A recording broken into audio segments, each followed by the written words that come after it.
I wanted to write this whole video about how the Pitt gives people hope, and I still think that's true. However, for the most part, the show is mad depressing. All the characters are going through their own personal issues, some clearly visible to others, and some not so much.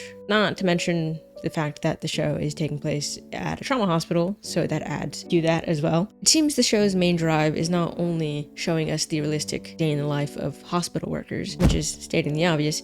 It's been acclaimed for being the most realistic portrayal of working in a hospital on TV thus far, but with all the hardship the characters are constantly going through, whether that being Mel stressed about her disposition or her dealing with her sister's newfound independence, maybe not so newfound, but newfound to Mel herself, or Santos dealing with what seems to be self-esteem issues and self-harm, and even Robbie having his suicidal tendencies. There's something that, I don't know, kind of just keeps me hoping when it comes to the characters. It's a different kind of hope than what I was originally thinking about when I first wanted to make this video. It's not something that the show is giving me, but rather something I'm outputting myself. Now, I know these are fictional characters and are not real, but that's the beautiful thing about TV and media. It can allow these emotions to flourish. And in season 1, Robbie says, "Hope is hope." When he's referring to doing continuous tests on a patient who is essentially confirmed brain dead. The family needed time to process the information, because how do you ever come to terms with the fact that your son is no longer with you? My point is that regardless of the fact that I'm hoping for the best with these fictional characters, it is still a sense of hope that I'm feeling, and it really does keep me going when I'm watching the show.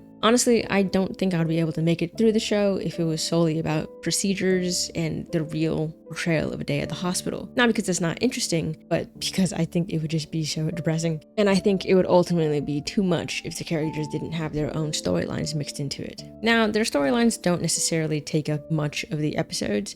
Usually when you get character stories, there's like snippets here and there of things that you see. For example, when you see Dr. Ahlashimi, you know that there's something wrong or something going on with her, but you don't necessarily know what until they give you that little snippet and tidbit later on in the series. But you do, again, have that idea that something is going on with her. I kind of want to talk about Langdon for a second. In the first season, it was revealed that he has a drug addiction and has also been stealing medicine from the hospital. Robbie is rightfully upset with him, as it was a complete betrayal of trust as a friend, and it also makes him a danger and liability as an employee and doctor. Now, when we see him back in season 2, he has gone through rehab and treatment, or still undergoing rehab and treatment, and is making a genuine effort to do better and to be better. Clearly, there is some apprehension from certain people, and no one is required to accept an apology, but it's still good to see a character go through hardship and still try to come out of it on the other side. I am curious to see what, if anything, is going to happen between him and Santos. Obviously, they have a very tense relationship. Again, she's not required to accept his apology, nor like him at all by any means, but there is inner turmoil inside of Santos that I think is exacerbated by Langdon.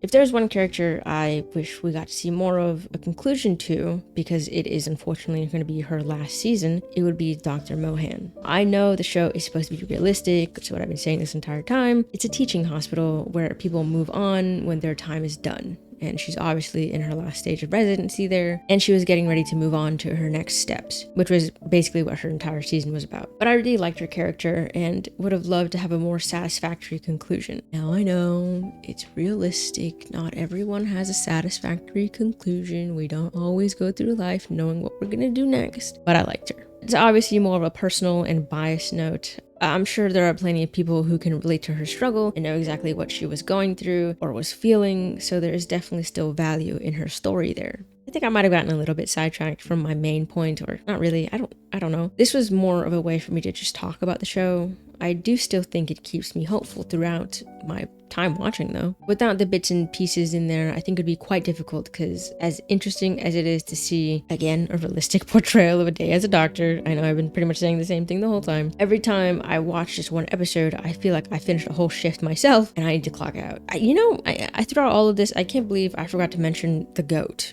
Dana, someone who I personally wasn't sure I would even see back in season 2. In season 1, she was tired, worn out, and physically assaulted, but I think in some ways she is similar to Robbie. She feels a personal responsibility for her staff of nurses, as can be exhibited a couple of times in season 2. I wonder how she handles it compared to Robbie though. I don't know, but if you have any ideas, let me know, because I see some similarities in the responsibility they feel, but perhaps a difference in the way they compartmentalize it. I know the responsibility is different considering Robbie is an attending and Dana is a charge nurse, but your world is as big as you make it.